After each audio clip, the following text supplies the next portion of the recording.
the rifle selection for long range, and really not really like a particular rifle, but a type of rifle that's usable and or easier to use for long range. And it's sort of also a follow-up for a video that I'm putting together right now for from my results from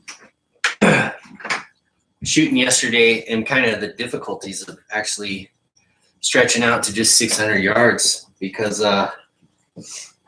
you're gonna have to really know how fast your bullet's going. Probably the biggest thing, the BC, and it was windy yesterday, and that showed up even on my really good shooting rifle that I've shot out pretty far. So why is this my really good shooting rifle? That's a good place to start. And it's not even about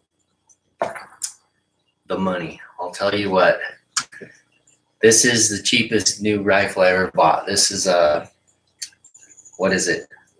It's a Savage F12 Varminter. It was on sale for $350. It had a mail-in rebate of $100, so I got it for $250. I put $137 stock, like $8 in screws and $10 in shipping for the stock, right? I got $100 in mounting, 30mm rings, and a pick rail, and then I got a $300 scope. The real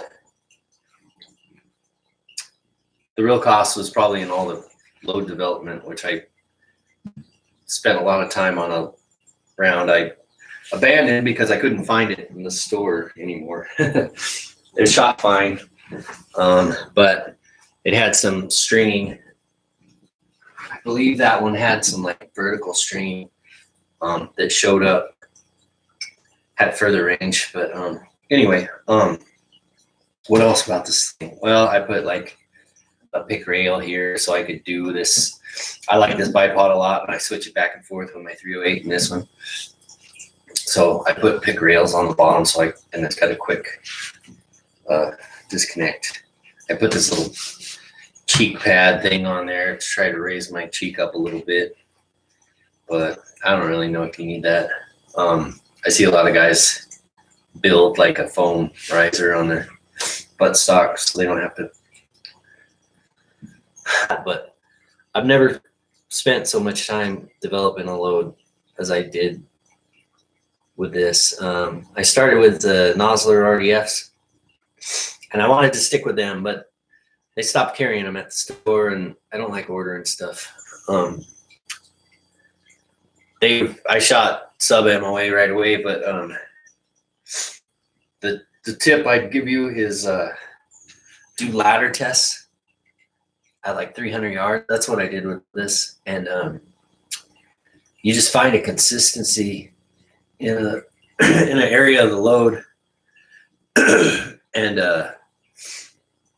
I did that with powder charge, and then I did it with seating depth, and this thing shoots half-inch.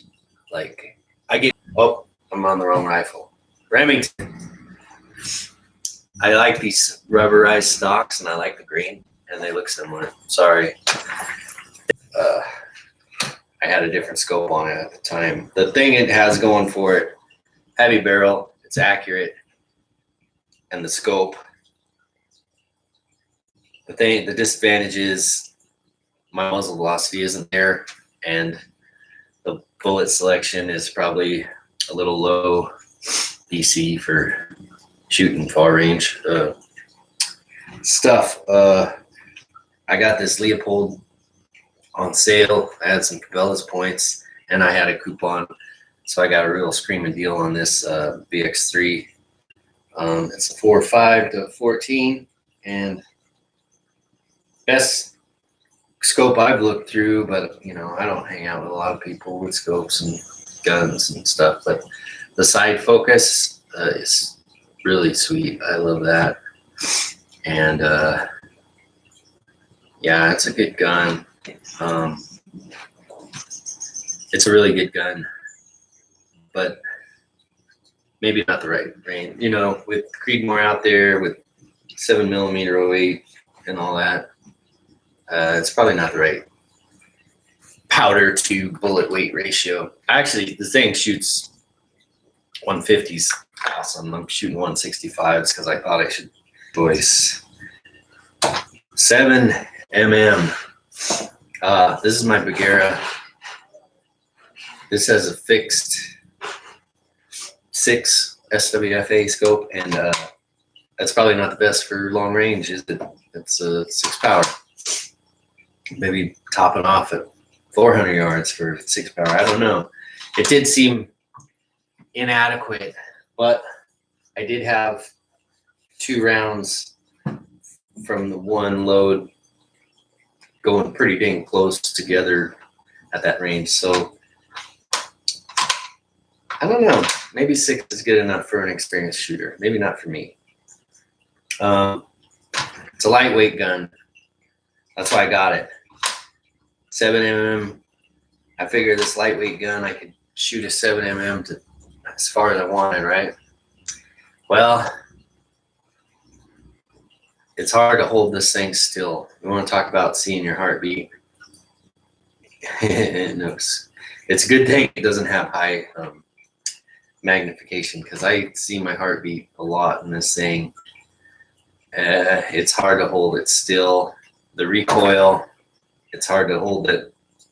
It's a freaking shocking recoil with this light rifle. The thing I've done to fix that is I keep loading down, and I think I got some good loads off at about 3,000 feet per second. Why did I change? I changed brass. Why did I change brass? Because the primer pockets wore out after 3 reloadings. I thought maybe it was the brass being cheap or something. Same thing with the next set of brass I bought, and same thing with the next set of brass I bought. So I'm on the 3rd set of brass, 50. I've developed loads that shoot okay. The fact is, off this lead sled, I can make them almost touch 3 rounds. The barrel heats up. The 4th round's always a flyer. I'm probably at 2,900 right now, or a little less. That's what I was doing with the loads yesterday. I didn't really haven't gone into that, but I had 2 different loads, same exact loads, different primers. The Winchester Magnums were shooting better, but they're shooting slower. The Federal Match, they're a little hotter, and they're not shooting quite as good, as consistent. So I'll probably end up loading a bunch of Winchesters and shooting that. But as far as for long range is 400 yards. It's fine. Probably 500. The more experienced you are, the better shooter you are. You can probably handle a light rifle, but for me, it's night and day shooting a heavy rifle, shooting this thing, because just the inconsistency, it's not something I want to take a chance on an animal with. First time I went out, I just shot 7mm and 308. I had a group, you can see this, 1, 2, 3 with my 7mm, 600 yards. I inputted that data. I shot again, just shooting over the top. I inputted that data. I shot again, and I'm in the ballpark now, right? But wait, see, that's a group at 600. That's not an acceptable group, but whatever. 3, you see all this stuff looks like bullets. 1 308 round hit there with the original dope I put in. Everything else hit here and blew rocks up into the target. So now I put that data in, and that's why it seems like it's going under 2,500 feet per second. and that's a problem probably. Second time I went out there. So here's my second time out, and this is third time out, which I'm not really grouping too well. One way over here. 308 here and here. That's okay. Except I had one over here off the paper on the other paper, and it was windy, but whatever. Now here's what tripped you out. I walked up to the target and I thought I missed. And my first shot yesterday with the 6.5 was in the black on that thing. I was so happy. It was windy out there. And when it was gusting, I think that pushed it over here. That was 6.5 inch group with the wind. My third shot was in that orange again. That's pretty dang good. And this is the week previous, 2, 3. So I came up a 1/10 of a meal, and I think I'm still only 5 to shoot for long range. It's so nice to shoot. Like you don't have to lose your sight picture almost. You can see it hit. That's how nice the recoil is.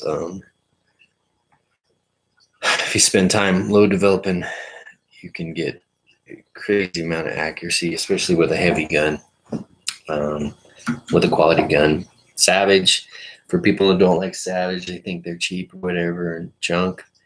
They're accurate. I know lots of people that claim the same accuracy stuff, but with mine, I had no better deal I've ever got. And I've shot it a lot, and it's a lot of fun. It's just realistic. It's just a realistic view. Like lighter guns might not be suited for long range. Heavier guns are better for long range. And recoil, the round you're getting, high BCs, what rounds you can get for it. Trajectory, like the less you got to adjust for, the less mistakes you're going to make going out and playing around. And if you think you can just buy stuff and go out and do it, if you have a good coach, you probably could, but I don't. So YouTube's my coach. So here's a little bit back of what I've learned. So have a good one.